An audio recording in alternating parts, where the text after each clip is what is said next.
is Sigma 18-35 F1.8, and I got an APS-C Sony. And I would compare this to Sigma 16+30.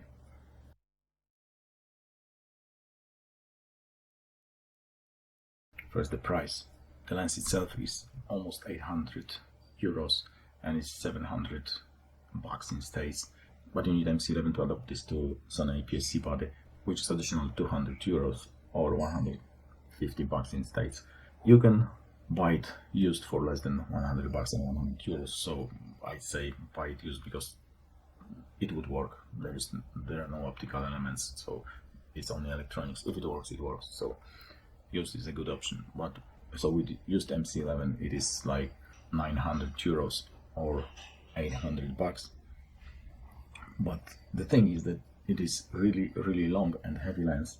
So if you mount it on the APS-C camera, it feels like it is going to break your mount any moment.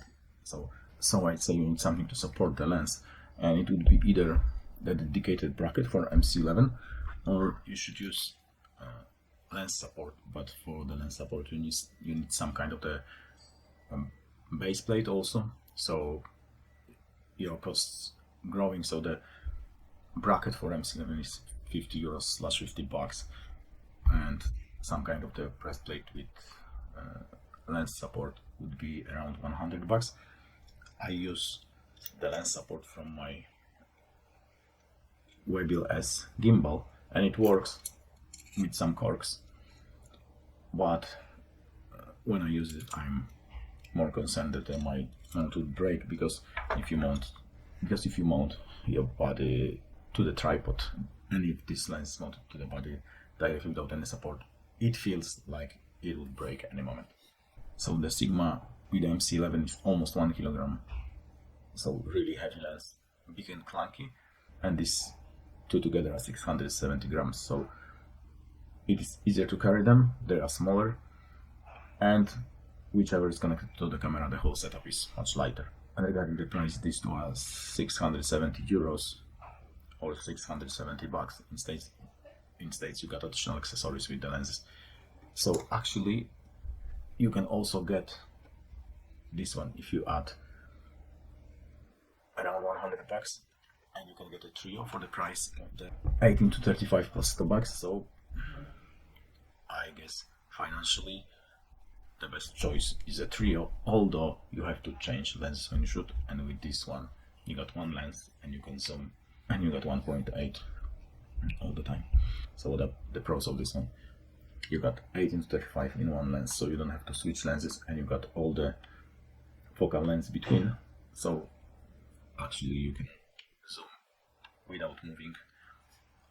I'm rather a prime lens guy, but it's a good option sometimes when you're shooting something in the interior, when you got fixed distance from your subject and you have to frame, and you want to frame it differently, then it's a good option. And it is 1.8 through the whole range, so quite fast. I'd say autofocus here is quite nice, adopted via MC11. It is slower than any of the Sigma trio, but it works really smoothly in a video. There is no pulsing and stuff like that, so it is fine. Although the autofocus is very loud. I would throw the example from 3 different mics. For example, when I record video on this lens and record sound on a Zoom F2, DaVinci Resolve is not able to sync audio automatically because of the noise of the lens.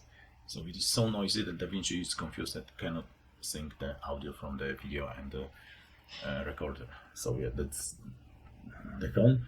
And if you do not have lav mic, that probably would be too loud to record video, especially from the internal mic of the camera. If you got shotgun mic on the boom or even on the camera, and if it's long enough, then probably won't be that annoying, but it won't work with the internal mic.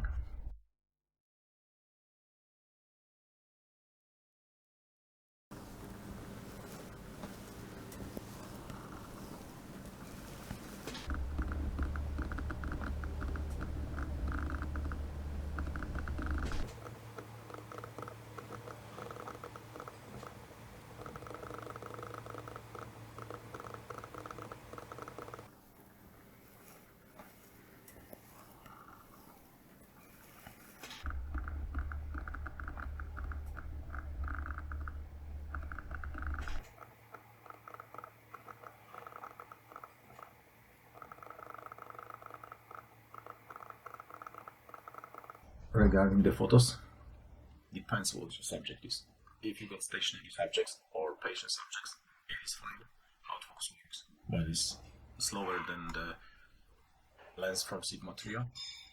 And if you're shooting kids, you might expect like at least 30% of photos out of focus. So that's the con. So for photos, definitely native E-mount Sigmas are better. Even if 2/3 of the f-stop slower than other Sigmas from the Trio, there is not much difference. You can check my two videos here when I compare all these lenses for the video, and it's not much difference. Maybe you can see that the depth of field is a bit shallower with Trio, but not much difference. And I think the bokeh rendered by this one is a bit better than the Trio. So this being slower, it's not a concern, but it's versatile in terms of focal length. And as I said before, it is much heavier and clunkier. So even if you shoot photos, you get tired after several minutes just carrying this. And what about this too? So you got limited focal length. This is a bit wider than 18 on the EF Sigma, but this is wider also, so this is more, I'd say this is more versatile than the two. But if you want to zoom and you can move, you can zoom with your feet, so it's not a problem to frame your subject differently unless you cannot move or you cannot move your subject. Then the zoom lens is a better choice. They both got excellent autofocus in video and photo mode. I'd say it's better than the zoom one, especially when shooting photos with face eye detect autofocus. They work really well with Sony APS-C. And the price different. If you just want these two, this is 350 euros / dollars cheaper. So probably no brainer, unless you want this option to zoom and got different focal lengths, then you can go with the zoom one. I got the zoom for Blackmagic 6K. I mostly use it on Blackmagic. If I would choose for video on Sony, I think I prefer this one. There is something about the look of this lens, although it is quite annoying to use, especially regarding the loudness. But I would choose based on the price or the bang for your buck, the 2 or even 3 of E-mount Sigmas, I think a better choice than the zoom one. Although you have to switch lenses, which might not be good in some situations. For example, if you shoot photos on a beach, then zoom lens is a better choice because you don't have to switch it. But in most situations, having 3 focal lengths would be better than this one.